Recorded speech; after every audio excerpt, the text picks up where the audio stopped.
In this video, we're going to consider the methods for hypothesis tests when we want to look at continuous variables. So primarily we're going to do t-tests. If you would like to see the bit on proportion tests, please check out that corresponding video. So, continuous variables. In our student survey data set, perhaps let's look again once at height.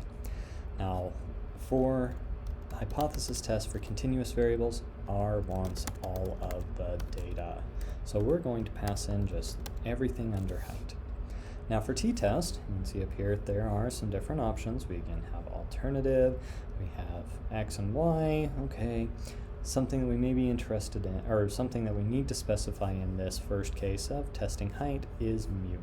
Perhaps I want to know, is the average height of students equal to, say, 70 inches, 5'10". So we can run this and get our value. Now note, R is going to go through, it's going to calculate the mean of the values we get, and it's going to give us that, and it's going to calculate our full test statistic and even give us a confidence interval. Now it looks like that the mean of the values in this data set was 68.42, which is significantly lower than the 70 that we hypothesized. Now, that's how to conduct a simple one-sample t-test. But there are some other things that we can do. More often with t-tests, we're interested in considering differences between groups.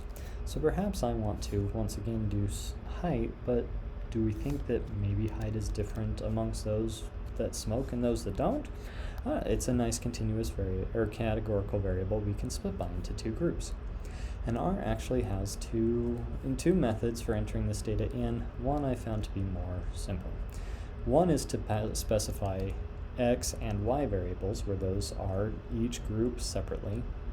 That's going to be a little bit more difficult with the way we have this data, but that could be something along the lines of, all right, I want to test if the numbers 1 through 10 have the same mean as the numbers 2 through 11.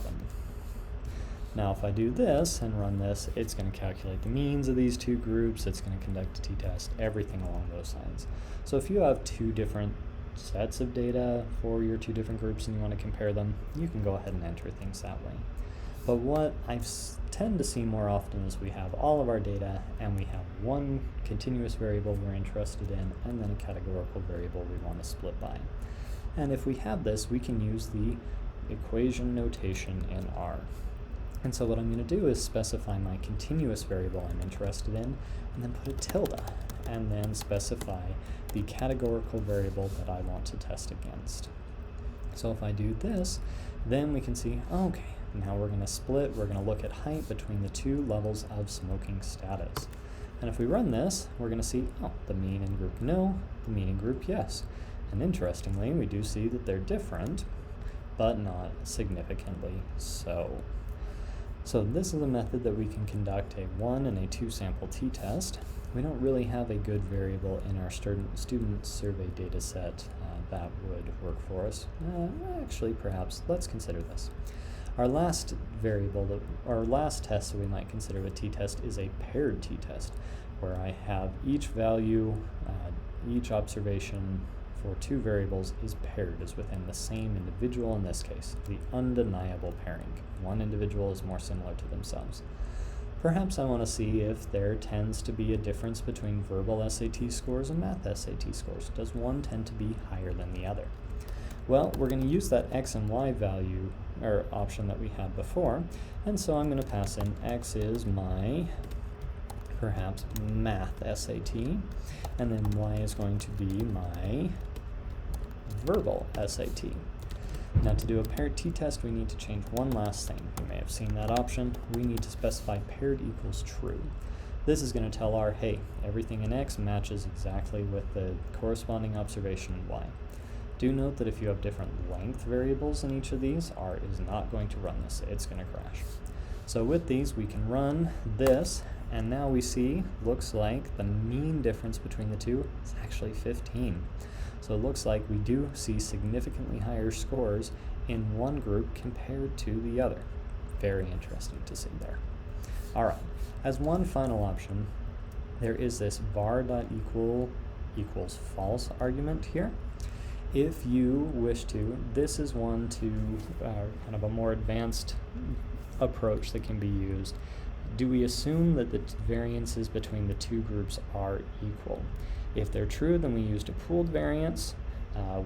Otherwise, we use something called the Welch or Satterthwaite approximation. Typically, these aren't going to make huge differences. Some have more preference over others. The default here is to set the variance equal to false. This is the method I tend to go with unless I am able to look at the variances and see if they look like they are the same. If they are the same, you tend to get more significant results more easily, but you can either take just the somewhat easier method but also more conservative method and just assume that they are not equal to each other. But that option is there. Keep that in mind. If you are watching this and not in my class, you may have a professor that prefers one method over the other, so please ask them which they prefer.